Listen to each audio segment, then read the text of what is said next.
বিশ্বের মনোযোগ তখন তীব্র আলোয় ঝলসে উঠছিল। একদিকে ইসরায়েল এবং তার ছায়াসঙ্গী মার্কিন যুক্তরাষ্ট্র, সামরিক শক্তিতে যারা প্রায় অপ্রতিরোধ্য। অন্যদিকে ইরান, একাকী এক শক্তি যার উপর নেমে এসেছিল বোমা বর্ষণের কালো মেঘ। কিন্তু ইতিহাস সাক্ষী, 12 দিনের সেই কল্পিত সংঘর্ষে যা ঘটেছিল তা ছিল এক অবিশ্বাস্য টুইস্ট। তেহরানের কাণ্ডারিরা বলছেন, যুদ্ধের প্রথম দিনেই যারা নিঃশর্ত আত্মসমর্পণের দাম্ভিক দাবি তুলেছিল সেই শত্রুরাই নাকি 12 দিনের মাথায় এসে নিঃশর্ত যুদ্ধবিরতির জন্য বার্তা পাঠাতে শুরু করে। এটি কোনো সাধারণ ঘটনা নয়, এটি হলো এক ক্ষমতার পালাবদল। আকাশে আগুনের খেলা চলছিল, কিন্তু জমিনের ওপর যারা অহংকার করেছিল তাদের কণ্ঠস্বর দ্রুতই নরম হয়ে গেল। এটি আত্মসমর্পণের ডাক ছিল না, এটি ছিল শান্তির প্রার্থনা। ইরানের পররাষ্ট্রমন্ত্রী আব্বাস আরাকচি এই যুদ্ধকে আখ্যায়িত করেছেন ইসরায়েল ও আমেরিকার জন্য একটি কৌশলগত ও নৈতিক ব্যর্থতা হিসেবে। 13 জুনের সেই বড় ভুল শুরু করার পর ডোনাল্ড ট্রাম্পের মতো নেতারাও আত্মসমর্পণের যে আহ্বান জানিয়েছিলেন, ইরানের সর্বোচ্চ নেতার নেতৃত্বে জাতীয় ঐক্য সেই পথ সম্পূর্ণ উল্টে দিয়েছে। আরাকচির বক্তব্যটি হলো সেই হুক। ইরানকে যারা নতজানু করতে চেয়েছিল তারাই এখন শান্তি ভিক্ষা করছে। এই স্থিতিস্থাপকতার মূল চাবিকাঠি ছিল ইরানের স্বদেশী ক্ষেপণাস্ত্র শক্তি। আরাকচি জোর দিয়ে বলেছেন, মার্কিন ও ইউরোপীয় সাহায্য সত্ত্বেও ইসরায়েলের বিমান প্রতিরক্ষা ব্যবস্থা ব্যর্থ হয়েছিল এই ক্ষেপণাস্ত্রের সামনে। এই ক্ষেপণাস্ত্রগুলো কেবল অস্ত্র নয়, এগুলো হলো জাতীয় সক্ষমতা, নিজেদের তৈরি, নিজেদের অর্জন। পররাষ্ট্রমন্ত্রী দৃঢ়তার সাথে ঘোষণা করেন, ইরানকে যুদ্ধ এড়াতে হলে যুদ্ধের জন্য প্রস্তুত থাকতে হবে। এটাই যেন তেহরানের প্রতিরক্ষা নীতির মূল মন্ত্র। 12 দিনের সেই যুদ্ধের অভিজ্ঞতা প্রমাণ করেছে ইরান আগের চেয়ে আরও বেশি প্রস্তুত এবং শক্তিশালী। শত্রুদের কাছে আজ এটি স্পষ্ট যে ইরানের জনগণের বিরুদ্ধে কোনো যুদ্ধে তারা তাদের লক্ষ্য অর্জন করতে পারবে না। আরাকচির চূড়ান্ত উপসংহারটি হল মূল শিক্ষা। আন্তর্জাতিক সম্পর্ক ক্ষমতার উপর ভিত্তি করে চলে। দুর্বলকে দমন করা হয় আর শক্তিশালীরা নিজেদের পথ তৈরি করে নেয়। ইরানের জনগণের বেঁচে থাকা, স্বাধীনতা এবং মর্যাদা সবকিছুই নিহিত শক্তিশালী হওয়ার মধ্যে। যুদ্ধের দামামা থেমে গেছে, কিন্তু সেই 12 দিনের অভিজ্ঞতা তেহরানের সামরিক ইতিহাসে স্বর্ণাক্ষরে লেখা থাকবে। এটি ছিল প্রতিরোধের জয়, নিজস্ব ক্ষমতার উপর নির্ভর করে টিকে থাকার কাব্যিক উপাখ্যান। তেহরানের পক্ষ থেকে স্পষ্ট বার্তা, তাদের সশস্ত্র বাহিনীর ক্ষমতা এবং ক্ষেপণাস্ত্র শক্তি 23 মে এর চেয়ে দুর্বল তো নয়ই, বরং আরও শক্তিশালী। ইরান তার অস্তিত্ব রক্ষার যুদ্ধে জিতেছে, তাদের অহংকারকে পরিণত করেছে প্রতিরক্ষার দুর্গে।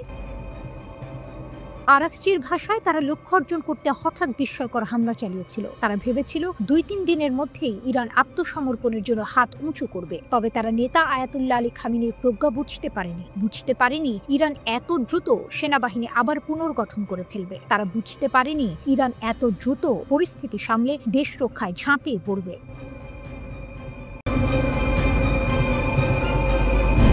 ইরান থেকে ইয়েমেন পর্যন্ত এক টানটান সামরিক সজ্জা। সারি সারি ইয়েমেনি ক্ষেপণাস্ত্র কি ইসরায়েলের আকাশ প্রতিরক্ষা ব্যবস্থাকে ভেদ করতে পারবে? যদি তা হয়, তাহলে ইসরায়েলের জন্য ঘোর অন্ধকার অপেক্ষা করছে। পরিস্থিতি কি সেই অনিবার্য সংঘাতের দিকেই গড়াচ্ছে? ফিলিস্তিনের গাজায় যুদ্ধ শুরু হওয়ার পর থেকেই হুথি যোদ্ধারা লোহিত সাগরে চলাচলকারী ইসরায়েলি ও তাদের সংশ্লিষ্ট জাহাজগুলোতে নিয়মিত হামলা চালায়। কিন্তু এবার তারা আরও সরাসরি হুঙ্কার দিয়েছে। হুথি আনসারুল্লাহর রাজনৈতিক ব্যুরোর সদস্য মোহাম্মদ আল ফারা সাফ জানিয়েছেন, ইসরায়েলকে জবাব দেওয়ার জন্য ইয়েমেন সম্পূর্ণভাবে প্রস্তুত। আল ফারায়ের ভাষ্য, ইয়েমেন প্রতিক্রিয়া জানাতে সম্পূর্ণভাবে প্রস্তুত। এটা শুধুই রাজনৈতিক রটনা নয়, বরং বাস্তবে হাতের তালুতে থাকা কৌশলগত পরিকল্পনা। কটি সশস্ত্র গোষ্ঠীর পক্ষ থেকে এমন সরাসরি সামরিক পরিকল্পনার ঘোষণা আন্তর্জাতিক কূটনীতির প্রেক্ষাপটে অত্যন্ত মূল্যবান। এর অর্থ কেবল কথার যুদ্ধ নয়, বরং বাস্তব সামরিক সংঘাতের প্রস্তুতি। ইয়েমেন ঘোষণা করেছে, যে কোনো আগ্রাসনের বিপরীতে তারা শক্ত জবাব দিতে প্রস্তুত। হুথিদের শক্তিকে ইসরায়েল আর ছোট করে দেখতে পারছে না। সাম্প্রতিক সময়ে হুথিদের ছোড়া মিসাইলে বহুবার ইসরায়েলের বিমান চলাচল ব্যবস্থাকে বন্ধ করতে হয়েছে, যা দেশটির জন্য এক চরম বিব্রতকর ও বেগতিক পরিস্থিতি। ইসরায়েলি প্রতিরক্ষা ব্যবস্থা হল মধ্যপ্রাচ্যের আকাশে এক অভেদ্য বর্ম, কিন্তু বারবার সেই বর্মে ফাটল ধরাচ্ছে ইয়েমেনের মরুভূমি থেকে উড়ে আসা ক্ষেপণাস্ত্র।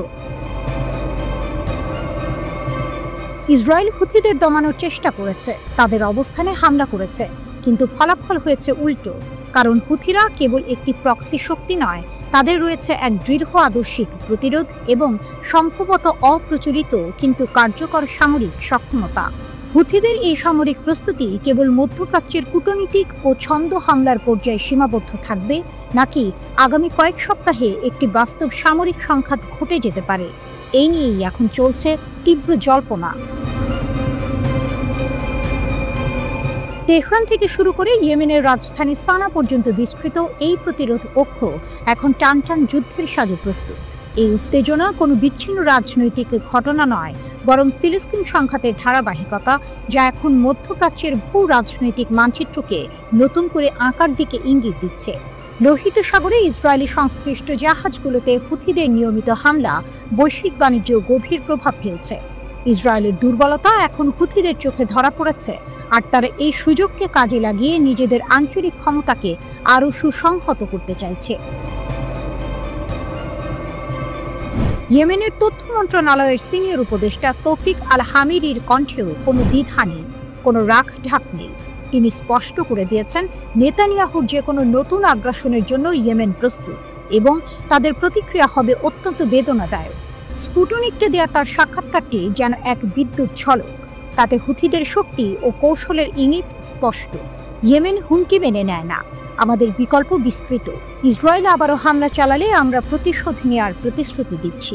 এই বাক্যগুলো কেবল সতর্কবার্তা নয়, এটি আনসার আল্লাহ বা হুথি গোষ্ঠীর চ্যালেঞ্জ।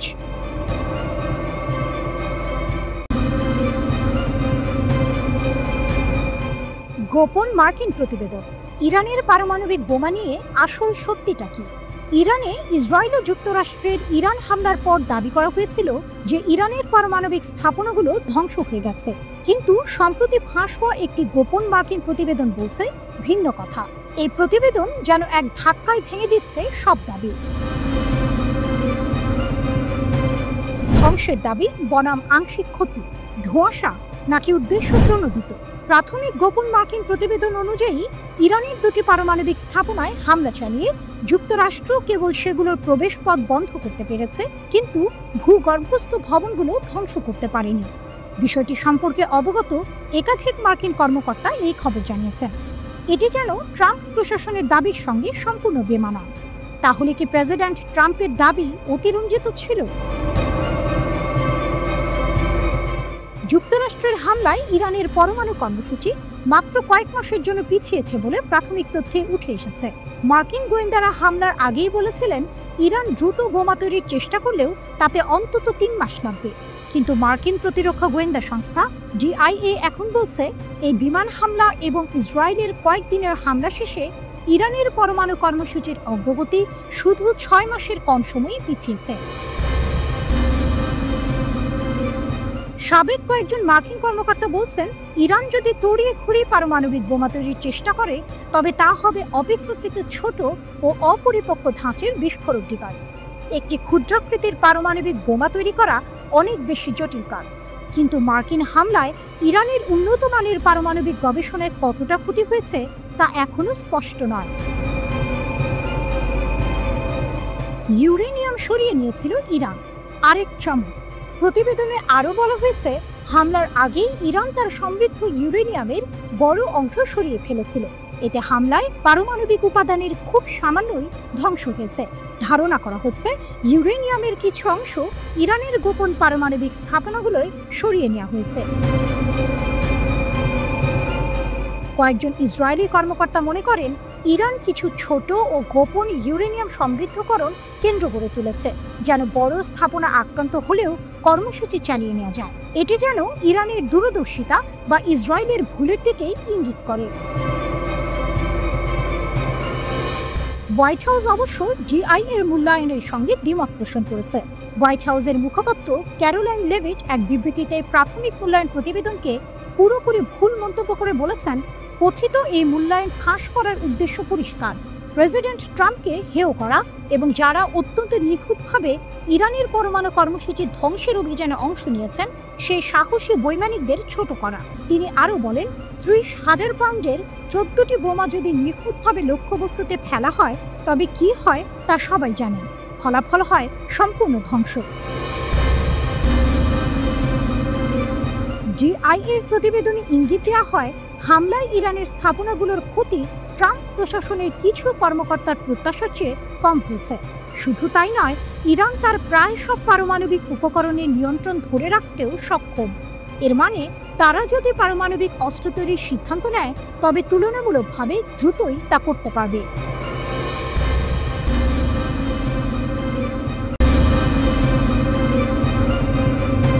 ইসরায়েলি হামলায় তেহরানের পারমাণবিক স্থাপনা ও সামরিক নেতাদের হত্যার পর ইরান কঠোর প্রতিশোধের অঙ্গীকার করেছে। তারা বলেছে, এই গল্পের শেষ ইরানের হাতে লেখা হবে। প্রতিশোধের প্রথম ধাপে ইসরায়েল জানিয়েছে, ইরান তাদের দিকে 100টি ড্রোন নিক্ষেপ করেছে। ইসরায়েল দাবি করেছে, ইসরায়েলের বিমান প্রতিরক্ষা ব্যবস্থা এই ড্রোনগুলিকে ইসরায়েলি ভূখণ্ডের বাইরেই প্রতিহত করেছে।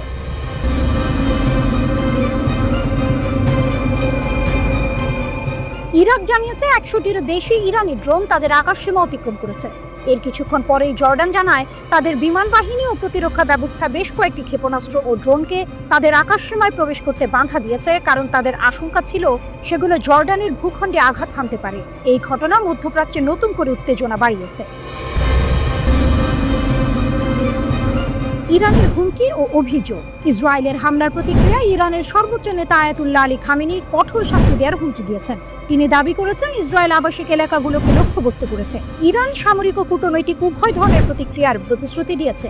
আমেরিকার ভূমিকা ও ইরানের দৃষ্টিভঙ্গি। ইরান মধ্যপ্রাচ্য মার্কিন সামরিক স্থাপনাগুলিতে আক্রমণ করবে কিনা তা এখনো স্পষ্ট নয়। তবে ইরানের নেতারা সম্ভবত মনে করছেন, ট্রাম্প প্রশাসন শুধু এই হামলার বিষয়ে আগে থেকে অবগতই ছিল না, বরং গোপনে এর সমর্থন করেছিল। আমেরিকা এই হামলায় জড়িত থাকার কথা অস্বীকার করেছে, কিন্তু তেহরান ইঙ্গিত দিয়েছে যে এই হামলাটি সম্পূর্ণভাবে মার্কিন যুক্তরাষ্ট্রের সাথে সমন্বিত ছিল এবং ইসরায়েলি বিমান বাহিনী সম্পূর্ণরূপে মার্কিন সরবরাহের উপর নির্ভরশীল।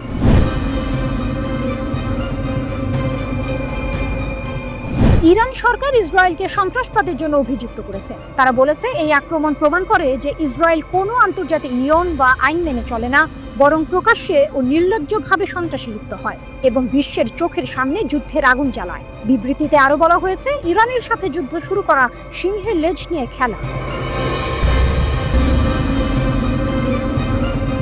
ইরান সতর্ক করে দিয়েছে যে যদি তাদের সরকার টিকে থাকে, তাহলে ইসরায়েলের আক্রমণের মুখে পারমাণবিক বোমা তৈরির চেষ্টা করার প্রয়োজন অনুভব করতে পারে। বিবৃতিতে বলা হয়েছে, বিশ্ব এখন ইরানের সমৃদ্ধি, পারমাণবিক প্রযুক্তি এবং ক্ষেপণাস্ত্র শক্তির অধিকারের ওপর জোর দেওয়ার বিষয়টি আরও ভালোভাবে বুঝতে পেরেছে। ইরানের ইস্পাহানের আঞ্চলিক গভর্নররা বলেছেন, নাতানজ পারমাণবিক স্থাপনা থেকে ইউরেনিয়ামের কোনো লিকেজ হয়নি, কোনো বিদ্যুৎ বা তেল স্থাপনায় আঘাত হানা হয়নি। ইরান জোর দিয়ে বলেছে, পারমাণবিক বোমা তৈরির কোনো গোপন পরিকল্পনা তাদের নেই। কয়েক বছর ধরে ইসরায়েলের প্রধানমন্ত্রী বেনিয়ামিন নেতানিয়াহু ইরানের পারমাণবিক স্থাপনায় হামলা চালানোর যে আকাঙ্ক্ষা বারবার ব্যক্ত করে এসেছিল, শেষ পর্যন্ত তা বাস্তবের মুখ দেখল।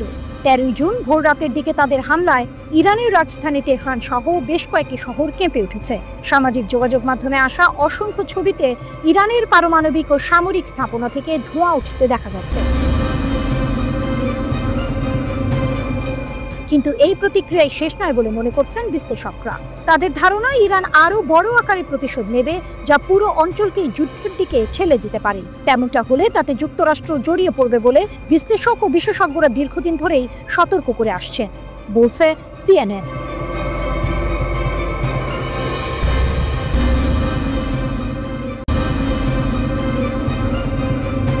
মধ্যপ্রাচ্যের আকাশে নতুন অধ্যায়। রুশ ঢালে অপ্রতিরোধ ইরান। তেল আবিব থেকে ওয়াশিংটন, বিশ্বের তাবর তাবর সামরিক হেডকোয়ার্টারের মনিটরে ভেসে ওঠা একটি লাল বিন্দু সব হিসেব উল্টে দেবে। এতদিন যে ইসরায়েলি F-35 স্টেলথ ফাইটারকে আকাশের অপ্রতিরোধ শিকারী বলে মনে করা হতো, সেটিই এখন শিকারে পরিণত হবে। ইরানের মরুভূমির আকাশে এক নীরব প্রহরী জেগে উঠেছে, যার অদৃশ্য জাল ভেদ করা প্রায় অসম্ভব। খেলা ঘুরে গেছে। ইরানের পারমাণবিক কর্মসূচির প্রাণকেন্দ্র ইস্পাহানের আকাশ এখন আর আগের মতো নেই। গত 26 জুলাই মরুভূমির বুক চিরে যখন একটি মিসাইল আকাশে গর্জে উঠল, তখন তা শুধু একটি পরীক্ষা ছিল না, ছিল মধ্যপ্রাচ্যের ক্ষমতার ভারসাম্যে একটি ভূ রাজনৈতিক ভূমিকম্পের ঘোষণা। এটি ছিল রাশিয়ার কিংবদন্তি তুল্য S-400 ট্রায়াঙ্গ এয়ার ডিফেন্স সিস্টেমের প্রথম অপারেশনাল পরীক্ষা, যা এখন ইরানের হাতে। মস্কোর এই পদক্ষেপ নিছক কোনো সামরিক চুক্তি নয়, এটি একটি মাস্টার স্ট্রোক। অত্যন্ত গোপনে রাশিয়ান Il-76 পরিবহন বিমানে করে এই মারাত্মক সিস্টেমের বিভিন্ন অংশ তেহরানে এসে পৌঁছায়। রাশিয়া আনুষ্ঠানিকভাবে মুখে কুলুপ এঁটেছে, যা এই ঘটনাকে আরও রহস্যময় এবং ভয়ঙ্কর করে তুলেছে। S-400 শুধু একটি মিসাইল সিস্টেম নয়, এটি প্রায় 400 কিলোমিটার পর্যন্ত বিস্তৃত এক দুর্ভেদ্য দুর্গ। এর রাডার এতটাই শক্তিশালী যে মার্কিন ও ইসরায়েলিদের অহংকার F-35 স্টেলথ জেটের ছায়াও তার চোখ এড়াতে পারবে না। এর মানে হলো ইরানের আকাশে হামলা চালানোর চিন্তা এখন দুঃস্বপ্নের নামান্তর। ইরানের আকাশসীমায় প্রবেশ করার অর্থ এক অদৃশ্য মৃত্যু ফাঁদে পা দেয়া। কিন্তু প্রশ্ন হলো, রাশিয়া হঠাৎ কেন তার সবচেয়ে উন্নত প্রতিরক্ষা ব্যবস্থা ইরানকে দিল? এখানেই লুকিয়ে আছে আসল টুইস্ট। এটি কোনো উপহার নয়, বরং ইরানের এক শীতল প্রতিশোধ এবং ভূ রাজনৈতিক দাবা খেলার চূড়ান্ত চাল। বেশ কিছুদিন ধরেই রাশিয়ার কাছ থেকে Su-35 যুদ্ধ বিমান পাওয়ার কথা ছিল ইরানের, কিন্তু মস্কো সেই প্রতিশ্রুতি পূরণে দেরি করছিল। সহ্য করতে না পেরে তেহরান তার ধৈর্যের শেষ সীমায় পৌঁছে যায়। তারা মস্কোকে একটি স্পষ্ট বার্তা দেয়, হয় প্রতিশ্রুত যুদ্ধ বিমান দিন, না হলে আমাদের আকাশ রক্ষার জন্য আরও শক্তিশালী কিছু চাই। চাপের মুখে রাশিয়া তার তুরুপের তাস S-400 ইরানের হাতে তুলে দিতে বাধ্য হয়। এটি প্রমাণ করে ইরান এখন আর রাশিয়ার দাবার ঘুঁটি নয়, বরং নিজেই একজন শক্তিশালী খেলোয়াড়, যে প্রয়োজনে রাশিয়ার মতো পরাশক্তিকেও তার দাবি মানতে বাধ্য করতে পারে। এই একটি পদক্ষেপের মাধ্যমে ইরান এবং রাশিয়া যৌথভাবে মধ্যপ্রাচ্যে নিজেদের শক্তির এক নতুন বলয় তৈরি করেছে। ইরানের হাতে এখন এমন এক ঢাল যা তার পারমাণবিক স্থাপনাগুলোকে যে কোনো হামলা থেকে রক্ষা করবে। অন্যদিকে রাশিয়া তার মিত্রকে শক্তিশালী করে এই অঞ্চলে মার্কিন ও ইসরায়েলি প্রভাবকে সরাসরি চ্যালেঞ্জ জানিয়েছে। মধ্যপ্রাচ্যের দাবা বোর্ডে পুরনো সব চাল এখন অচল। বিশ্ব এখন রুদ্ধশ্বাসে অপেক্ষা করছে এই নতুন চালের জবাবে ইসরায়েল এবং আমেরিকা তাদের পরবর্তী পদক্ষেপ কি নেয়। তবে একটি বিষয় স্পষ্ট, ইরানের আকাশ আর কারো খেলার মাঠ নয়।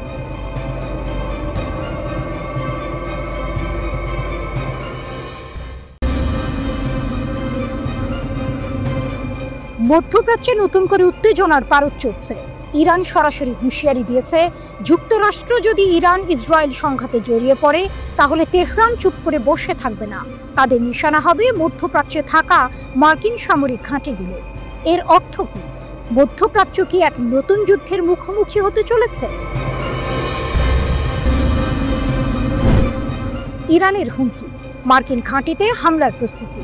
দ্য নিউ ইয়র্ক টাইমস পত্রিকার খবর অনুযায়ী ইরানের দুই জ্যেষ্ঠ কর্মকর্তা জানিয়েছেন, ইরান মধ্যপ্রাচ্যে যুক্তরাষ্ট্রের সামরিক ঘাঁটিগুলোতে হামলার প্রস্তুতি নিচ্ছে। তাদের পরিকল্পনা হলো, প্রথমে ইরাকে থাকা মার্কিন বাহিনীকে লক্ষ্য করে হামলা চালানো হবে, এরপর অন্যান্য আরব দেশে থাকা যুক্তরাষ্ট্রের ঘাঁটিগুলোও তাদের নিশানায় আসবে। এই খবর মধ্যপ্রাচ্যের পরিস্থিতিকে আরও জটিল করে তুলেছে। এই হুঁশিয়ারি এমন এক সময় এলো যখন যুক্তরাষ্ট্রের প্রেসিডেন্ট ডোনাল্ড ট্রাম্প ইরানের ফর্দো পারমাণবিক কেন্দ্রে ইসরায়েলের হামলা পরিকল্পনায় সমর্থন দেওয়ার কথা বিবেচনা করছেন। ফর্দো পারমাণবিক স্থাপনা ইরানের পাহাড়ি এলাকায় অবস্থিত এবং এটি এখনও অক্ষত আছে। ইসরায়েলের প্রধানমন্ত্রী চান যুক্তরাষ্ট্র এই ভূগর্ভস্থ পারমাণবিক স্থাপনায় বোমা ফেলুক, কারণ এটি ধ্বংস করার মতো বোমা শুধু যুক্তরাষ্ট্রের কাছেই আছে। ইরানের আশঙ্কা, যে কোনো সময় যুক্তরাষ্ট্র তাদের উপর হামলা চালাতে পারে, আর এমন পরিস্থিতি সৃষ্টি হলে ইরানও পাল্টা জবাব দেবে। তেহরানের কর্মকর্তারা আরও সতর্ক করে বলেছেন, প্রয়োজনে ইরান হরমুজ প্রণালীতে মাইন পেতে দিতে পারে। এই প্রণালী বিশ্বব্যাপী জ্বালানি সরবরাহের একটি গুরুত্বপূর্ণ পথ। সেখানে মাইন পেতে দেওয়া হলে আন্তর্জাতিক জাহাজ চলাচলে বিপর্যয় দেখা দিতে পারে এবং বিশ্ব জুড়ে জ্বালানির দাম হঠাৎ করেই বেড়ে যেতে পারে। হুথি বিদ্রোহীদের সক্রিয়তা ও যুক্তরাষ্ট্রের সামরিক প্রস্তুতি। শুধু ইরান নয়, ইরান সমর্থিত ইয়েমেনের হুথি বিদ্রোহীরাও আবার লোহিত সাগরে বাণিজ্যিক জাহাজে ক্ষেপণাস্ত্র হামলা শুরু করতে পারে বলে আশঙ্কা করা হচ্ছে। এর আগেও হুথি বিদ্রোহীরা লোহিত সাগরে বেশ কয়েকটি বাণিজ্যিক জাহাজে হামলা চালিয়েছিল, যা বিশ্ব বাণিজ্যের জন্য বড় হুমকি তৈরি করেছিল। এর মধ্যেই যুক্তরাষ্ট্রের সামরিক উড়োজাহাজগুলোকে আটলান্টিক পেরিয়ে যেতে দেখা গেছে। বিশ্লেষকরা মনে করছেন, এটি ওয়াশিংটনের তরফে সামরিক প্রস্তুতি জোরদারের ইঙ্গিত। দ্য টেলিগ্রাফকে একজন মার্কিন কর্মকর্তা বলেছেন, ট্রাম্প এখন এই সংঘাতে যুক্তরাষ্ট্রের সরাসরি জড়ানোর ব্যাপারে আগের চেয়ে অনেক বেশি আগ্রহী হয়ে উঠেছেন। জাতিসংঘের পরমাণু বিষয়ক সাবেক পরিদর্শক ডেভিড অলব্রাইট বলেছেন, ইরানের ভূগর্ভস্থ পারমাণবিক স্থাপনা ফর্দ মাটির অন্তত ৮০ মিটার বা ২৬২ ফুট গভীরে, যা ধ্বংস করা কঠিন। বিবিসি রেডিও 5-এর সাথে আলাপকালে তিনি জানান, ইরাকে তাদের কাজের অভিজ্ঞতা আন্তর্জাতিক আণবিক শক্তি সংস্থার আন্তর্জাতিক পরিদর্শন কার্যক্রমের জন্য সহায়ক হয়েছে। বিশেষ করে গোপন কর্মসূচিগুলো পরিদর্শনের উপায় বের করার ক্ষেত্রে এটি সহায়তা করেছে। অলব্রাইট ওয়াশিংটন ভিত্তিক institute for science and international সিকিউরিটির প্রতিষ্ঠাতা। তার মতে, এখন যেখানে ইসরায়েল হামলা করছে, আমি বিশ্বাস করি ইসরায়েল ওই স্থাপনা দীর্ঘ সময়ের জন্য বন্ধ করাতে পারে, আর যুক্তরাষ্ট্র এটি পুরোপুরি ধ্বংস করতে পারে। নতুন যুদ্ধের দ্বারপ্রান্তে মধ্যপ্রাচ্য। এই পরিস্থিতি এক প্রশ্নই বারবার সামনে আনছে, মধ্যপ্রাচ্য কি এক সর্বাত্মক যুদ্ধের দ্বারপ্রান্তে দাঁড়িয়ে? ইরান ও যুক্তরাষ্ট্রের সরাসরি সংঘাতের অর্থ হবে আঞ্চলিক এবং সম্ভবত বৈশ্বিক জ্বালানি সংকট। সব মিলিয়ে এই অঞ্চলে অস্থিরতা ক্রমশ বাড়ছে। ইরান, ইসরায়েল এবং যুক্তরাষ্ট্রের এই টানাপোড়েন আগামী দিনগুলোতে কোন দিকে মোড় নেয় তা সময়ই বলে দেবে। তবে আপাতত মধ্যপ্রাচ্যের আকাশে ঘন মেঘ জমেছে, যা যে কোনো মুহূর্তে ঝড়ে রূপ নিতে পারে।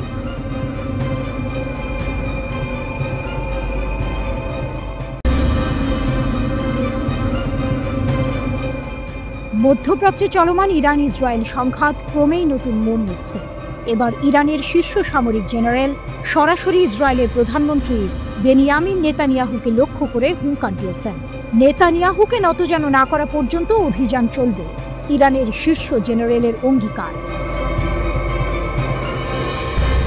23 জুন একটি ভিডিও বিবৃতিতে ইরানের সশস্ত্র বাহিনীর প্রধান major general Abdur Rahim Musavi ঘোষণা করেছেন, ইসরায়েলি সরকারের বিরুদ্ধে তাদের পূর্ণ শক্তির সাথে প্রতিশোধমূলক অভিযান নিরবিচ্ছিন্নভাবে চলবে, যতক্ষণ না বেনিয়ামিন নেতানিয়াহু পূর্ণ অসহায় হয়ে পড়েন।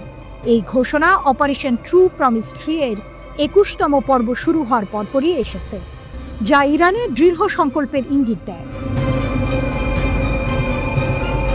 মেজর জেনারেল মুসাভি স্পষ্ট জানিয়েছে যে ইসরায়েলি সরকার এবং যুক্তরাষ্ট্রের দ্বারা সংঘটিত অপরাধ উত্তরহীন থাকবে না, শত্রুপক্ষ যতই ক্ষতি করুক না কেন।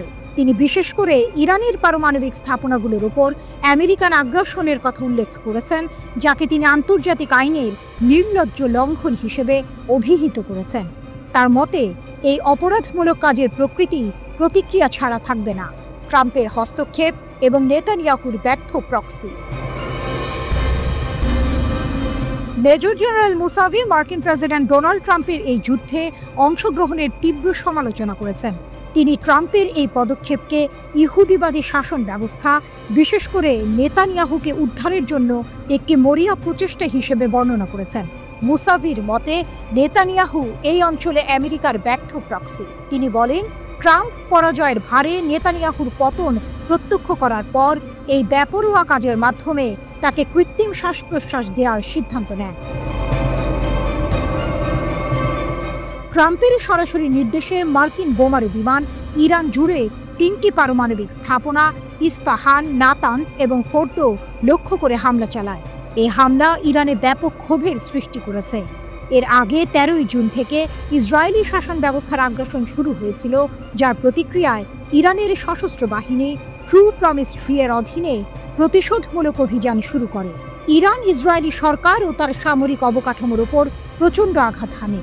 ইরানি কর্মকর্তারা সতর্ক করে দিয়েছেন, আমেরিকান আগ্রাসন শাস্তি ছাড়াই পার পাবে না।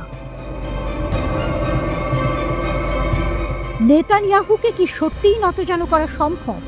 ইরানের শীর্ষ জেনারেলের এই অঙ্গীকার কি কেবল কথার কথা, নাকি এর পেছনে সত্যিকারের সামরিক পরিকল্পনা আছে? নেতানিয়াহুকে পূর্ণ অসহায় না করা পর্যন্ত অভিযান চালিয়ে যাওয়ার অঙ্গীকার একদিকে যেমন ইরানের দৃঢ়তা প্রকাশ করে, অন্যদিকে তেমনি এই অঞ্চলের জন্য দীর্ঘমেয়াদী অস্থিরতার ইঙ্গিত দেয়।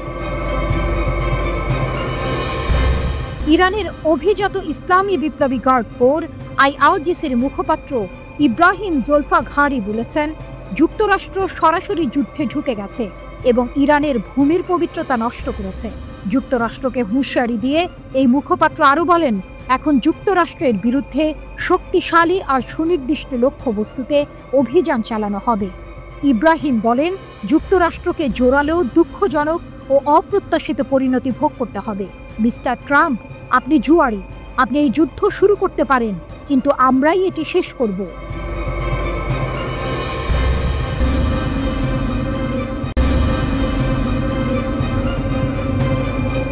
ইরানের নতুন প্রতিরক্ষা ও পারমাণবিক কৌশল।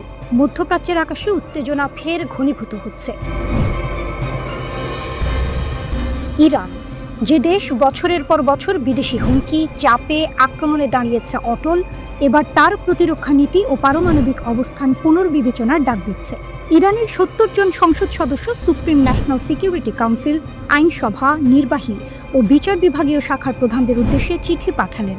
চিঠিতে বলা হয়েছে, দেশের প্রতিরক্ষা মতবাদ ও পারমাণবিক অবস্থান আবার মূল্যায়ন করা প্রয়োজন। এটি এমন এক সময় এসেছে যখন ইরানের পারমাণবিক কর্মসূচি শান্তিপূর্ণ বলেও বিশ্বের কাছে বারবার বলেছে দেশটি, কিন্তু বাস্তবতা বলছে পশ্চিমা শক্তি ও ইসরায়েল সরাসরি হুমকি দিচ্ছে। জুনে ইসরায়েল মার্কিন সাহায্যে ইরানের ক্ষেপণাস্ত্র এবং পারমাণবিক স্থাপনাগুলোর উপর আক্রমণ চালায়। ফোর্দো সহ ৩টি স্থাপনায় হামলা, যা আন্তর্জাতিক আইন ও এনপিটি চুক্তি লঙ্ঘন করে ইরানকে কঠোর অবস্থান নেয়ার পথে ঠেলে দেয়। ইরানের প্রতিরক্ষা মতবাদে স্পষ্টভাবে বলা আছে, পারমাণবিক অস্ত্র তৈরি বা ব্যবহার করা যাবে না। এটি সুপ্রিম লিডার সাইয়েদ আলী খামেনির ফতোয়ার উপর ভিত্তি করে তৈরি। কিন্তু আইন প্রণেতারা মনে করেন, এই মতবাদ শুধু নীতি নয়, এটি জাতির আত্মমর্যাদা, শক্তি ও প্রতিরোধের প্রতীক। যখন আন্তর্জাতিক সম্প্রদায় নিষেধাজ্ঞার পুনর্বহাল নিয়ে চাপ সৃষ্টি করছে, ইরান তা মোকাবিলায় প্রস্তুত। ইরানের সর্বোচ্চ জাতীয় নিরাপত্তা পরিষদ ঘোষণা দিল, আন্তর্জাতিক আণবিক শক্তি সংস্থা IAEA এর সঙ্গে সহযোগিতা স্থগিত করা হচ্ছে।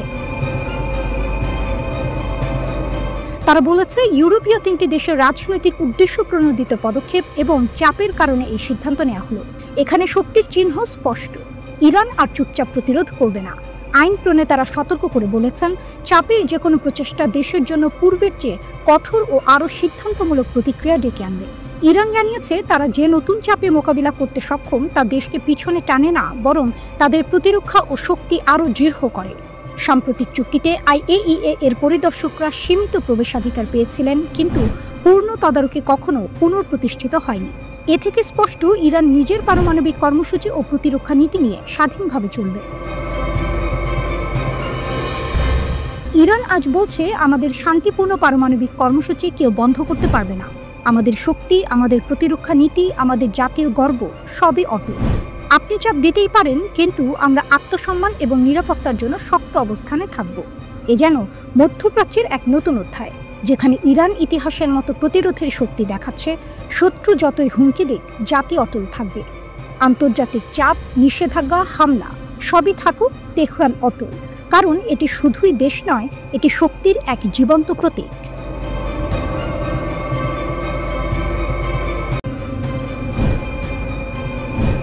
দুর্গটা ভাঙলেন, কিন্তু তাতে কি মিশে গেল হৃদয়? মাটির ভিতরও যদি অগ্নি থাকে, তবে কিভাবে প্রতিরোধ থামবে? যেন গাজার আজকে ছবি বর্ণনা করে। ইসরায়েল যতই জান্তবজাম স্থাপন করেন, যতই বোমা বর্ষণ করে, বাস্তবতা বলছে হামাসকে পুরোপুরি মুছে ফেলা সম্ভব হয়নি। কেন? এই প্রশ্নের উত্তর শুধু অস্ত্র বা কৌশলে মিলবে না, তা সামাজিক, রাজনৈতিক ও মানসিক স্তরে খুঁজে নিতে হবে। রিপোর্ট আল জাজিরার। ইসরায়েল হামাসকে পুরোপুরি পরাস্ত করতে এখনও বদ্ধপরিকর। মার্কিন প্রেসিডেন্ট ডোনাল্ড ট্রাম্পের মধ্যস্থতায় যুদ্ধবিরতি চুক্তির পরও তারা এমন মনোভাব প্রকাশ করেছে। তবে বাস্তবতা হলো, তাদের পক্ষে হামাসকে পরাস্ত করা সম্ভব নয়, এমনটি দাবি করেছেন ব্রিটিশ গবেষক আজিম ইব্রাহিম। তিনি ওয়াশিংটনের নিউজ লাইন্স একাডেমির পরিচালক। এ বিষয়ে দ্য ন্যাশনাল ইন্টারেস্ট ম্যাগাজিনে তিনি একটি নিবন্ধ লিখেছেন। সেখানে তিনি বলেন, হামাসে নতুন করে অন্তত 15,000 যোদ্ধা অন্তর্ভুক্ত হয়েছে, ফলে দলটি আবার নতুন করে ঘুরে দাঁড়িয়েছে। এদের অধিকাংশ পরিপূর্ণভাবে অস্ত্রশস্ত্রে সজ্জিত। তারা ধ্বংসস্তূপ থেকে উঠে এসেছে উপত্যকায়, ইসরায়েলি আধিপত্যের কবর দিতে। বিচ্ছিন্ন করা অঞ্চল, ধ্বংসস্তূপ, তবুও হামাস আবারও উঠে দাঁড়িয়েছে। কিন্তু সেটি কি শক্তির কারণে নাকি ব্যর্থ ব্যবস্থাপনার ফল? টুইস্ট হলো ইসরায়েলের কয়েকটি পদক্ষেপই দীর্ঘমেয়াদে হামাসকে শক্তিশালী করেছে। ব্রিটিশ গবেষক আজিম ইব্রাহিমের মতো বিশ্লেষকদের ভাষ্য অনুযায়ী সামরিকভাবে ঘিরে ফেললেও হামাসের আদর্শিক এবং সামাজিক ভিত্তি মোছা যায় না। গাজার অধিবাসীদের মধ্যে থাকা হতাশা, দারিদ্র্য, জীবনযাত্রার কলহ এসবই এক ধরনের ক্রমাগত প্ল্যাটফর্ম ইস্যু, যেখানে একটি সংগঠন সহজেই রাজনৈতিক ও সামাজিক ভূমিকা গ্রহণ করতে পারে। এই ভূমি মানসিক মিশ্রণে হামাসকে কেবল একটি সশস্ত্র গ্যাং নয়, বরং একটি রাজনৈতিক ও আদর্শিক প্রসঙ্গে রূপান্তরিত করে। যুদ্ধক্ষেত্রে কিছু ফল পাওয়া গেল, নেতাদের ক্ষতি, টানেল ধ্বংস, নিয়ন্ত্রিত এলাকায় সাময়িক দখল। কিন্তু এই সবই কেবল সাময়িক সাফল্য। যেটা বদলায়নি তা হলো গাজার মানুষের অভিজ্ঞতা, অবহেলা, অবরুদ্ধতা, রাজনৈতিক বিকল্পের অভাব। ফলত অনেকেই মনে করে যে হামাসই সবচেয়ে কার্যকর প্রতিরোধ প্রদান করে। এই অনুভূতি তাদের জনপ্রিয়তা বাড়ায়, আর তা যুদ্ধবিরতির পরেও কমেনি, বরং বেড়েছে। হামাস এখন পরাজিত না হয়েই যুদ্ধের পাট চুকিয়ে ফেলতে পেরেছে, আর এটা এমনি হয়ে যায়নি। বিশ্লেষকরা দীর্ঘদিন ধরেই বলে আসছেন যে হামাসকে সামরিকভাবে পরাজিত করা সম্ভব নয়, কারণ এরা শুধুই একটি যোদ্ধা দল নয়, বরং এটি আন্তর্জাতিক ও আদর্শিক পরিসরেও প্রথিত। ফিলিস্তিনি সমাজের গভীরে এর শেকড় রয়েছে, যা উপড়ানো সম্ভব নয়। ইসরায়েল হামাসের বিরুদ্ধে পূর্ণ বিজয়ের যে স্বপ্ন দেখছে, এটা আসলে মরীচিকা। এই যুদ্ধে যদিও হামাসের নেতৃবৃন্দ ক্ষতিগ্রস্ত হয়েছে, কিন্তু তারা এখন অভিযান চালিয়ে যেতে সক্ষম। হামাসের জনপ্রিয়তা বৃদ্ধি। ব্রিটিশ গবেষক ইব্রাহিম জানান, ইসরায়েলের সাম্প্রতিক আগ্রাসনে গাজার নাগরিক কাঠামো বিলীন হয়ে গেছে। এতে হাজার হাজার মানুষ নিহত হয়েছে, বাস্তুচ্যুত হয়েছে কয়েক মিলিয়ন।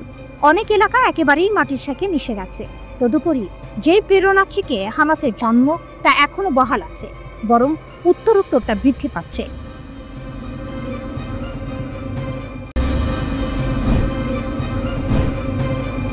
গাজার খান ইউনিসে প্রতিরোধের পাল্টা আঘাত, দখলদার বাহিনীর ওপর তীব্র হামলা। গাজার বুকে আগুন, আগ্রাসনের ছায়া ঘন হলেও থেমে নেই প্রতিরোধ। খান ইউনিস থেকে গাজার উত্তর পর্যন্ত ফিলিস্তিনি প্রতিরোধ গোষ্ঠীগুলো দখলদার বাহিনীর ওপর একের পর এক আঘাত হানছে। মর্টারের গর্জনে কেঁপে উঠল খান ইউনিস। ইসলামিক জিহাদের সামরিক শাখা আল কুদস ব্রিগেড ঘোষণা করেছে তারা হামাসের আল কাসাম ব্রিগেডের সাথে যৌথ অভিযানে দক্ষিণ গাজার খান ইউনিসের উত্তরে ইসরায়েলি সৈন্য ও সাঁজোয়া যানবাহনের উপরে ভারী মর্টার হামলা চালিয়েছে। এ যেন আগ্রাসনের বুকে বিদ্রোহের বজ্রপাত। বার্সেলোনা পার্কে অপ্রত্যাশিত আঘাত। অন্যদিকে মুজাহিদিন আন্দোলনের সশস্ত্র শাখা জানিয়েছে তাদের যোদ্ধারা গাজার তাল আল হাওয়া এলাকায় বার্সেলোনা পার্কে অবস্থানরত একটি ইসরায়েলি সামরিক সমাবেশকে 60 মিমি মর্টার শেল দিয়ে লক্ষ্যবস্তু করেছে। শহরের ভেতরে দখলদারদের নিরাপদ ভেবে নেওয়া জায়গাও আর নিরাপদ নয়। এই বার্তা স্পষ্ট।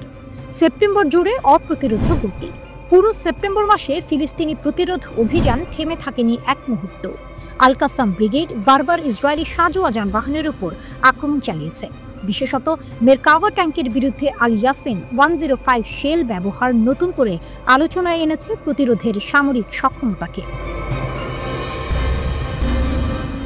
28শে সেপ্টেম্বর তাল আল হাওয়ার সালাহি টাওয়ারের কাছে একটি ট্যাঙ্ক ধ্বংস হয়। 24শে সেপ্টেম্বর আল তুফায় স্নাইপার আক্রমণে একজন ইসরায়েলি সৈন্য নিহত হয়। অ্যাম্বুশ আর বিস্ফোরণে ধ্বংস দখলদার বাহিনী। আল কুদস ব্রিগেড আরও কয়েকটি অ্যাম্বুশ অভিযান চালায়। আল কুদস হাসপাতালের কাছে বর্মবিরোধী ডিভাইস বিস্ফোরণ ঘটিয়ে দখলদারদের গাড়ি ধ্বংস করা হয়। একইভাবে আল সাবরা ও আল মাগরাকা এলাকায় ইসরায়েলি সামরিক যান উড়িয়ে দেওয়া হয়। যোদ্ধারা গাজার ভেতরে এক মেরকাভা ট্যাঙ্ককেও টার্গেট করে এবং আল শাতি শরণার্থী শিবিরের কাছে একজন সৈন্যকে গুরুতর আহত করে। সীমান্ত পেরিয়ে প্রতিরোধের বার্তা। শুধু গাজার ভেতরে নয়, প্রতিরোধ যোদ্ধারা যুদ্ধকে সীমান্তের বাইরেও ছড়িয়ে দিচ্ছে। 20শে সেপ্টেম্বর ইশদুদ এবং 6ই সেপ্টেম্বর নেটিভোটে রকেট হামলা চালানো হয়েছে। অবরোধ সত্ত্বেও এই আক্রমণ প্রমাণ করছে ইসরায়েলি প্রতিরক্ষা ব্যবস্থা ভেদ করার ক্ষমতা প্রতিরোধের হাতে এখনো অটুট। আগ্রাসনের মাঝেও গাজায় প্রতিরোধ থেমে নেই। প্রতিটি আঘাত দখলদার বাহিনীকে দুর্বল করে তুলছে আর প্রতিরোধকে করছে আরও সাহসী। রাজনৈতিক সমীকরণ। মাঠের লড়াই চললেও রাজনৈতিক সমীকরণও গড়ে উঠছে সমান্তরালে। মার্কিন প্রেসিডেন্ট ডোনাল্ড ট্রাম্পের প্রস্তাবিত গাজা যুদ্ধবিরতি নিয়ে আলোচনা করছে হামাস ও অন্যান্য গোষ্ঠী। তারা বলেছে প্রস্তাবটি সৎ বিশ্বাসে পর্যালোচনা করা হবে, কিন্তু গাজার রাস্তায় আর ধ্বংসস্তূপে প্রতিধ্বনিত হচ্ছে ভিন্ন বার্তা। অবরোধ ভাঙা যায়, দখলদার প্রতিরক্ষা ভেদ করা যায়, আর প্রতিরোধের শক্তি কোনো আগ্রাসনে নিভিয়ে ফেলা যায় না।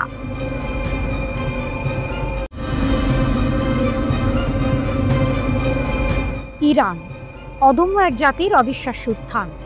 জানজান শহরের মঞ্চে দাঁড়িয়ে ইরানের রাষ্ট্রপতি মাসুদ পেজেশকিয়ান যখন বজ্রকণ্ঠে ঘোষণা করলেন কোনো শক্তি ঐক্যবদ্ধ ইরানকে নতজানু করতে পারবে না, তখন যেন গোটা ইরানের আকাশ বাতাস এক নতুন আশার বার্তার অনুরণনে ভরে উঠল।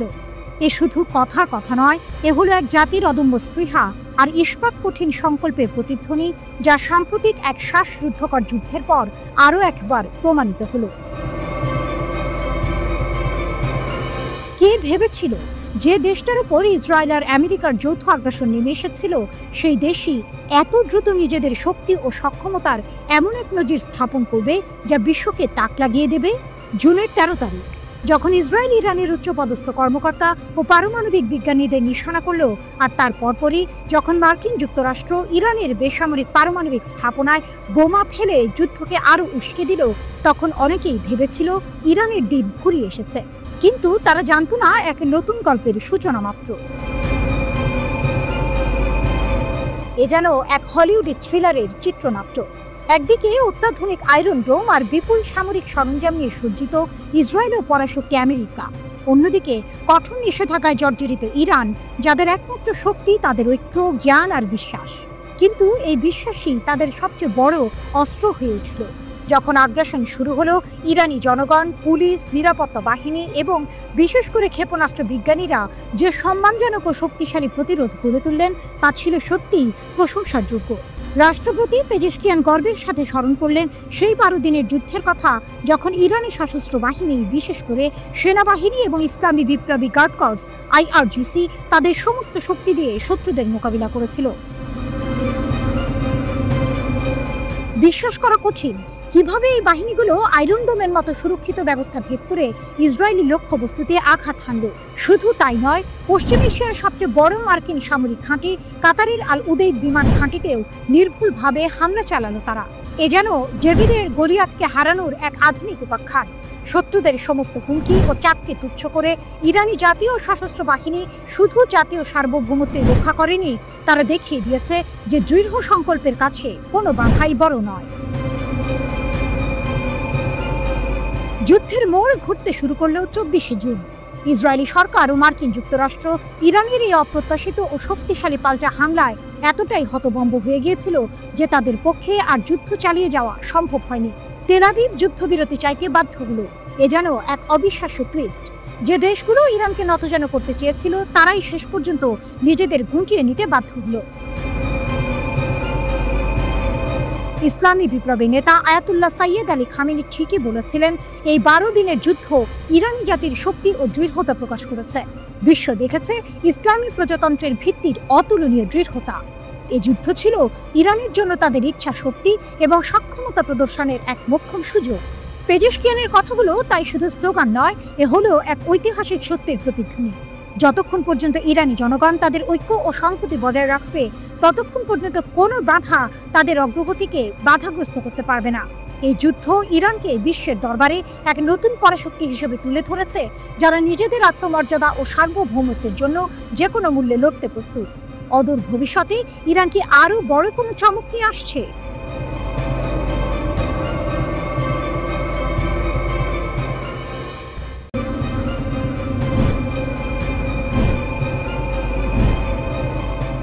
একটি মার্কিন ড্রোনের পতন, আর সেই পতন থেকেই ইরানের উত্থান, যা একসময় ছিল আমেরিকার গর্ব, তাই আজ তেহরানের গোপন শক্তির প্রতীক। 2011 সাল কাশ্মীরের কাছে বিধ্বস্ত হয় মার্কিন যুক্তরাষ্ট্রের এক অত্যাধুনিক গোপন ড্রোন RQ-170 সেন্টিনেল। খবর ছড়িয়ে পড়ে দ্রুত, কিন্তু এর পেছনের গল্প ছিল আরও চমকপ্রদ। ইরানের বিপ্লবী গার্ড বা IRGC শুধু সেটিকে উদ্ধারই করেনি, বরং এর সিগন্যাল জ্যাম করে GPS পথভ্রষ্ট করে সেটিকে নিজেদের হাতে নামিয়েছে, এমনটাই জানিয়েছে ওয়াইনেট নিউজ।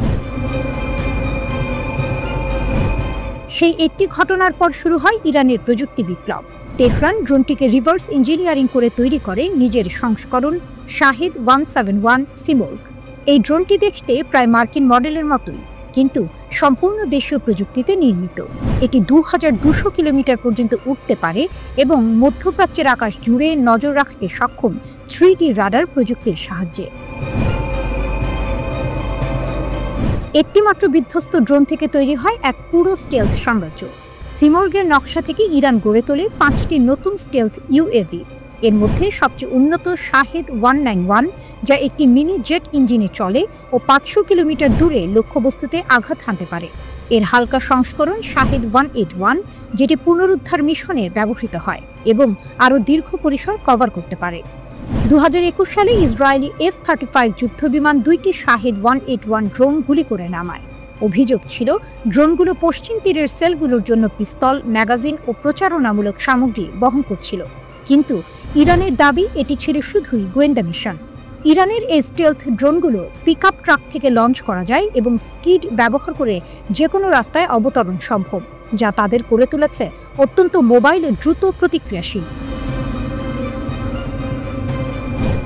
স্টেলথ পরিবার: শাহেদ 171 সিমোর্গ নজরদারির জন্য, শাহেদ 191 আক্রমণের জন্য, শাহেদ 181 রিকনাইসেন্স মিশনের জন্য, শাহেদ 161 আত্মঘাতী হামলার জন্য, আর শাহেদ 141 হালকা আক্রমণ ও গোয়েন্দাগিরির জন্য ব্যবহৃত হয়। তবে কেন দেখা যায় না এই ভয়ঙ্কর বহরকে? সামরিক বিশ্লেষকদের মতে কারণ দুটি। প্রথমত, খরচ। স্টেলথ ড্রোন বানাতে লাগে কোটি কোটি ডলার। দ্বিতীয়ত, গোপনীয়তা। বেশি ব্যবহার করলে ইসরায়েল তাদের রাডার সিগনেচার বুঝে ফেলবে, যা ভবিষ্যৎ যুদ্ধের জন্য মারাত্মক বিপদ ডেকে আনতে পারে। তাছাড়া ইরান জানে কখন কি ব্যবহার করতে হয়। সস্তা শাহেদ 136 ড্রোন মাত্র $20,000 তৈরি হয় এবং গণহারে উৎপাদিত হয়, তাই গাজার মতো সংঘাতে ইরান সেগুলোকেই প্রাধান্য দেয়, আর উন্নত স্টেলথ ড্রোনগুলোকে রাখে বিশেষ যুদ্ধের জন্য, উপসাগরীয় দেশ বা সৌদি আরবের মতো প্রতিদ্বন্দ্বীর বিরুদ্ধে ব্যবহারের লক্ষ্যে। আজ সেই আটক ড্রোনের ছায়া থেকে ইরান গড়ে তুলেছে এক ভয়ঙ্কর প্রযুক্তি সাম্রাজ্য। ভূগর্ভস্থ হ্যাঙ্গারে অপেক্ষা করছে তাদের মিনি B-2 বাহিনী, যে কোনো মুহূর্তে আকাশে উড়ে এসে বদলে দিতে পারে মধ্যপ্রাচ্যের যুদ্ধের সমীকরণ।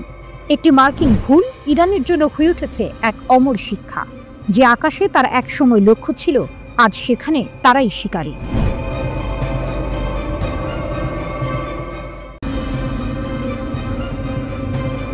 ট্রাম্পের শান্তি পরিকল্পনা: গাজায় শান্তি ফেরাতে আরবদের নতুন আশা। গাজায় শান্তি ফিরিয়ে আনতে মার্কিন প্রেসিডেন্ট ডোনাল্ড ট্রাম্পের একটি নতুন পরিকল্পনা আরব দেশগুলোর মধ্যে অভূতপূর্ব সাড়া ফেলেছে। যদিও এই পরিকল্পনা নিয়ে অনেকেই সন্দিহান ছিলেন, আরব বিশ্বের প্রভাবশালী দেশগুলো যেমন সৌদি আরব, সংযুক্ত আরব আমিরাত, কাতার, মিশর, জর্ডান এবং তুরস্ক এই উদ্যোগকে স্বাগত জানিয়েছে। তাদের এই সমর্থনকে অনেকেই বিস্ময়কর জয় হিসেবে দেখছেন। এই পরিকল্পনায় কি আছে? হোয়াইট হাউস থেকে প্রকাশিত 20 দফা এই শান্তি প্রস্তাবে গাজায় যুদ্ধ বন্ধ, হামাসের হাতে থাকা জিম্মিদের মুক্তি এবং মানবিক সহায়তায় নিশ্চিত করার কথা বলা হয়েছে। ট্রাম্পের এই প্রস্তাবে গাজা পুনর্গঠনেরও প্রতিশ্রুতি রয়েছে, যা আরব দেশগুলোর কাছে অত্যন্ত গুরুত্বপূর্ণ। এছাড়া এতে পশ্চিম তীরের ইসরায়েলি অধিগ্রহণ ঠেকানোর কথাও বলা হয়েছে, যা ফিলিস্তিনিদের দীর্ঘদিনের দাবি। আরব বিশ্বের কেন এই সমর্থন? আরব পররাষ্ট্রমন্ত্রীরা একটি যৌথ বিবৃতিতে ট্রাম্পের নেতৃত্ব এবং তার শান্তি উদ্যোগের প্রশংসা করেছেন। তারা মনে করেন এই পরিকল্পনা ফিলিস্তিনিদের জন্য একটি ন্যায্য দ্বিরাষ্ট্রীয় সমাধান তৈরি করতে পারে। দীর্ঘদিনের সংঘাতের মধ্যে এই পরিকল্পনা শান্তি ও আঞ্চলিক নিরাপত্তার জন্য একটি নতুন দিশা দেখাতে পারে বলে তারা মনে করেন। তুরস্ক, ইন্দোনেশিয়া এবং পাকিস্তানের মতো দেশগুলোও এই উদ্যোগকে সমর্থন জানিয়েছেন। নেতানিয়াহুর সতর্ক সমর্থন: ট্রাম্পের সঙ্গে হোয়াইট হাউসে উপস্থিত হয়ে ইসরায়েলের প্রধানমন্ত্রী বেনিয়ামিন নেতানিয়াহু এই পরিকল্পনাকে সতর্কতার সঙ্গে সমর্থন করেছেন। তিনি বলেছেন, এই পরিকল্পনা গাজায় যুদ্ধ শেষ করার পাশাপাশি ইসরায়েলের নিরাপত্তা নিশ্চিত করবে। তার মতে, এই পরিকল্পনার মাধ্যমে হামাসের সামরিক ক্ষমতা ভেঙে দেওয়া হবে এবং গাজা আর কখনো ইসরায়েলের জন্য হুমকি হয়ে দাঁড়াবে না। নেতানিয়াহু আরও বলেন, যদি হামাস এই পরিকল্পনায় রাজি হয় তাহলে প্রথম ধাপে জিম্মিদের মুক্তি দেওয়া হবে এবং পরে হামাসকে সম্পূর্ণ নিরস্ত্রীকরণ করা হবে। তবে তিনি গাজার নিরাপত্তা এবং একটি বেসামরিক প্রশাসনের বিষয়েও জোর দিয়েছেন। যা হামাস বা ফিলিস্তিনি কর্তৃপক্ষ দ্বারা পরিচালিত হবে না। ফ্রান্স ও ইতালির সমর্থন। কেবল আরব বিশ্বই নয়, ইউরোপীয় দেশগুলোও এই পরিকল্পনাকে ইতিবাচকভাবে দেখছে। ফ্রান্সের প্রেসিডেন্ট ইমানুয়েল ম্যাক্রো ইসরায়েলকে এই প্রস্তাবে দৃঢ়ভাবে যুক্ত হওয়ার আহ্বান জানিয়েছেন। তিনি বলেছেন, হামাসের কাছে সমস্ত জিম্মিকে অবিলম্বে মুক্তি দেওয়া ছাড়া আর কোনো বিকল্প নেই। অন্যদিকে ইতালি এই পরিকল্পনাকে গাজায় শত্রুতা বন্ধের একটি টার্নিং পয়েন্ট হিসেবে দেখছে এবং জিম্মি মুক্তি ও মানবিক সহায়তার পথ খুলে দেওয়ার জন্য রোম এই পদক্ষেপকে স্বাগত জানিয়েছে। সামনের পথ কতটা কঠিন? এই শান্তি পরিকল্পনা নিঃসন্দেহে একটি বড় অগ্রগতি। তবে প্রশ্ন থেকে যায়, এটি কি সত্যিই বাস্তবায়িত হবে? হামাস কি তাদের অস্ত্র ছাড়তে রাজি হবে? ইসরায়েল কি তাদের সামরিক দখলদারিত্ব থেকে পুরোপুরি সরে আসবে? এই প্রশ্নগুলোর উত্তরই বলে দেবে ট্রাম্পের এই পরিকল্পনা মধ্যপ্রাচ্যে শান্তির নতুন ভোর নিয়ে আসবে, নাকি এটিও অতীতের ব্যর্থ শান্তি উদ্যোগের তালিকায় যুক্ত হবে।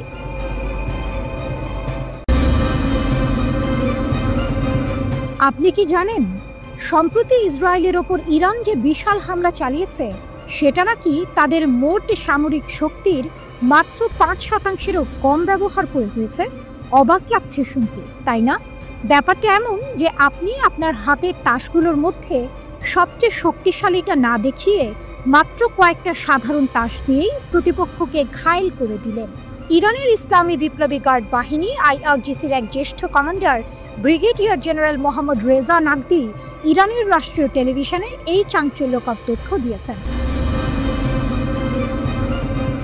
তিনি বলেছেন, ইসরায়েলের বিরুদ্ধে যে পাল্টা হামলা চালানো হয়েছে তাতে ইরানের প্রতিরক্ষা শক্তির ৫%-এরও কম বাস্তবিক অর্থে সক্রিয় হয়েছে। এখানে সক্রিয় মানে কিন্তু এগুলো শেষ হয়ে গেছে তা নয়, বরং এর মানে হলো এই অল্প কিছু ইউনিটই শত্রুর মোকাবিলায় যুক্ত হয়েছিল। ভাবুন তো, যদি তারা তাদের আসল শক্তি প্রয়োগ করত তাহলে কি হতো? কি হয়েছিল সেদিন ১৩ই জুন, যখন ইসরায়েল ইরানে আকস্মিক হামলা চালায়। তার জবাবে ইরান ব্যাপক ব্যালিস্টিক ক্ষেপণাস্ত্র হামলা চালায়। এই হামলার মধ্যে হাইপারসনিক ক্ষেপণাস্ত্র ছিল, যা কিনা ইসরায়েল অধিকৃত অঞ্চলের গুরুত্বপূর্ণ পারমাণবিক, সামরিক ও শিল্প স্থাপনাকে লক্ষ্য করে ছোড়া হয়েছিল। অনলাইনে ছড়িয়ে পড়া অনেক ভিডিওতে দেখা গেছে ইরানের পাল্টা হামলায় ইসরায়েলি সামরিক ঘাঁটিগুলো, যেখান থেকে মূল হামলা চালানো হয়েছিল, গুরুতর ক্ষতির সম্মুখীন হয়েছে। এদিকে এই হামলা ঠেকাতে যুক্তরাষ্ট্রেরও ঘাম ছুটে গেছে। পশ্চিমা সংবাদ মাধ্যমগুলোর খবর অনুযায়ী ইরানের পাল্টা হামলা প্রতিহত করতে যুক্তরাষ্ট্র তাদের থার্ড ক্ষেপণাস্ত্র প্রতিরক্ষা ব্যবস্থা সক্রিয় করে, যার জন্য তাদের ১২ দিনে খরচ করতে হয়েছে প্রায় ৮০০ মিলিয়ন মার্কিন ডলারেরও বেশি। যেখানে ইরান তাদের সীমিত শক্তি ব্যবহার করে ইসরায়েলকে নাস্তানাবুদ করেছে, সেখানে যুক্তরাষ্ট্রকে তাদের ব্যয়বহুল প্রতিরক্ষা ব্যবস্থা নিয়ে হিমশিম খেতে হয়েছে। আসল শক্তি এখনো গোপন। জেনারেল নাগদি আরও বলেন, এই হামলায় মূলত তাদের আকাশ প্রতিরক্ষা ব্যবস্থাই বেশি ব্যবহৃত হয়েছে, কিন্তু তাদের আসল শক্তি নাকি তাদের স্থলবাহিনীতে নিহত। তিনি জোর দিয়ে বলেন, আমরা সজ্জিত এবং প্রস্তুত। চাইলে আমরা আরও কয়েক বছর এই গতিতে শত্রুকে ক্ষেপণাস্ত্র হামলায় লক্ষ্যবস্তু করতে পারি। তার এই কথায় স্পষ্ট বোঝা যায়, ইরান যদি সত্যি সত্যি তাদের পূর্ণমাত্রার সামরিক জবাব দিতে চায়, তাহলে এর ব্যাপ্তি এবং ধ্বংস ক্ষমতা হবে আরও অনেক গুণ বেশি। অর্থাৎ আমরা যা দেখেছি তা ছিল কেবলই একটি ছোট্ট ঝলক। আসল খেলা এখনো শুরু হয়নি। যদি ইরান তাদের পূর্ণ সামরিক শক্তি ব্যবহার করে, তাহলে আঞ্চলিক পরিস্থিতি কোন দিকে মোড় নেবে?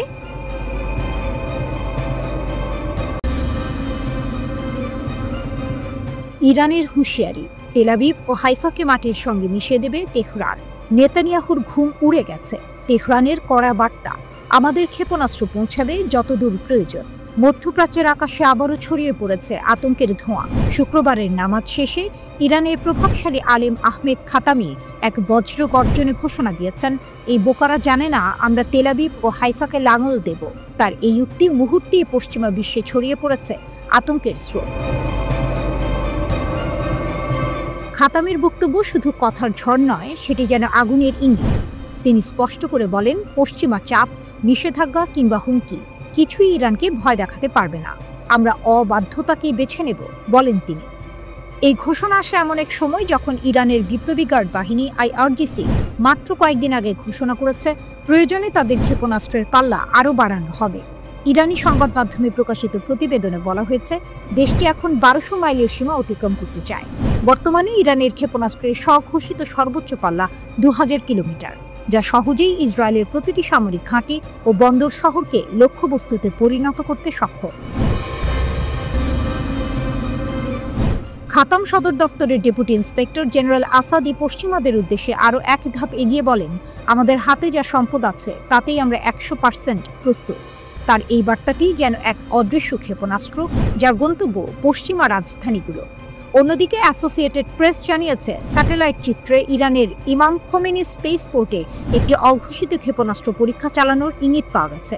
পশ্চিমা বিশ্লেষকদের ধারণা এটি হয়তো একটি সম্ভাব্য আন্তঃমহাদেশীয় ব্যালিস্টিক ক্ষেপণাস্ত্র ICBM পরীক্ষার অংশ। যদিও তেহরান আনুষ্ঠানিকভাবে কিছু স্বীকার করেনি, তবে ইরানের সংসদের একজন আইন প্রণেতা দাবি করেছেন, আমরা আমাদের সক্ষমতা যাচাই করেছি, যা প্রয়োজনে আরও দূরে পৌঁছাতে পারবে। এই ঘটনার পরপরই উত্তেজনা ছড়ায় আন্তর্জাতিক অঙ্গনে। 27 সেপ্টেম্বর ইরানের পারমাণবিক কর্মসূচি নিয়ে উদ্বেগ প্রকাশের পর E3 ব্রিটেন, ফ্রান্স, জার্মানি জাতিসংঘে নিষেধাজ্ঞা পুনর্বহাল করে। এরপর 29 ও 30 সেপ্টেম্বর EU এবং যুক্তরাজ্য একই পথে হাঁটে। কিন্তু তেহরান বলছে এই নিষেধাজ্ঞা আসলে তাদের আরও শক্তিশালী করে তুলছে। ইরানের রাষ্ট্রপতি মাসুদ পেজেশকিয়ান কড়া ভাষায় পশ্চিমাদের জবাব দিয়ে বলেন, আপনারা আমাদের থামাতে পারেননি, পারবেনও না। নিষেধাজ্ঞা দিয়ে আমাদের বিজ্ঞান থামে না, বরং ত্বরান্বিত হয়। এই মুহূর্তে মধ্যপ্রাচ্যের বাতাসে যেন স্পষ্ট বার্তা ভেসে আসছে, ইরান আর আত্মরক্ষার সীমায় নেই, তারা এখন প্রতিশোধের অবস্থানে। আহমেদ খাতামির সেই হুঁশিয়ারি শুধু ধর্মীয় বক্তৃতা নয়, বরং এক রাষ্ট্রের ঘোষণা, যে রাষ্ট্র জানে কিভাবে টিকে থাকতে হয়, কিভাবে আঘাতের জবাব দিতে হয়। তেহরানের রাস্তায় আজ আত্মবিশ্বাসের গর্জন। আমরা আর ভয় পাই না, তেল আবিবের আকাশে ছায়া ফেলবে ইরানি ক্ষেপণাস্ত্রের আগুন। এ যেন নতুন এক বাস্তবতার সূচনা, যেখানে ইরান শুধু প্রতিরোধের প্রতীক নয়, বরং চ্যালেঞ্জ ছুড়ে দেয়া এক শক্তির নাম। পশ্চিমা বিশ্বের চোখে সেটা হয়তো উদ্বেগ, কিন্তু ইরানের জন্য সেটি এখন গর্বের অন্য নাম।